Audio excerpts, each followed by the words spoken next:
nə edirsiniz burada? Hə, gəlin sizinlə maraqlı bir oyun oynayaq. Uşaqlar, gəlin belə bir oyun oynayaq. Mən əlimdəki lollipopları aparıb gizlədəcəm ağacların arasında, otların arasında. Siz də gəlib bunları taparsınız. Yaxşı? Balaca dostumuz Bobik də gəlib sizin yanınıza. O oynasın yaxşı bizlə, oynasın.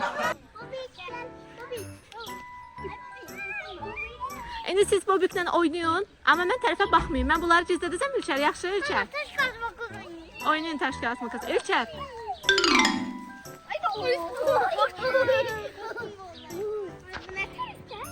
Siz burada İlker. Siz burada Bobiklə oynayın. Mən gizlədəcəm lollipopları, gələrsiniz.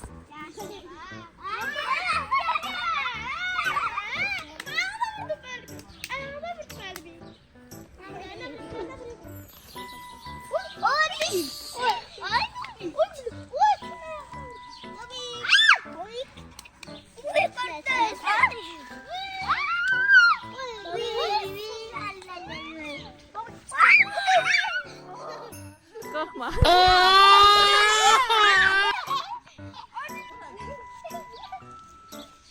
Bobik, lollipop. Gel sen de tap. Ne içer?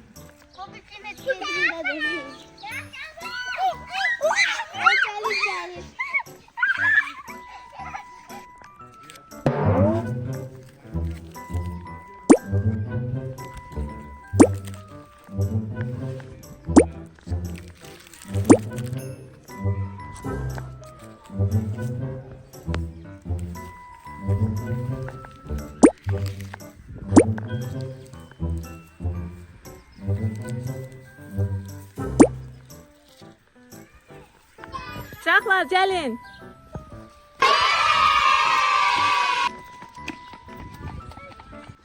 Hə uşaqlar, sizin lollipopları qoymuşam ağacların, yolların dibinə hamısına. Bax burada nə görürsünüzsə hamısının dibində ola bilər. Yaxşı, indi görüm ən birinci lollipopu kim tapacaq. Amma hərəniz birini taparsınız, gətirib mənə göstərərsiniz.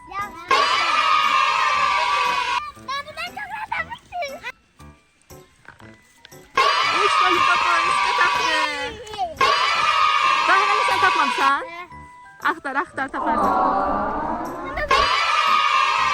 Nihat da özlüyü lollipopunu tapdı. Aferin Nihat'a. Zərif sən də tapdın?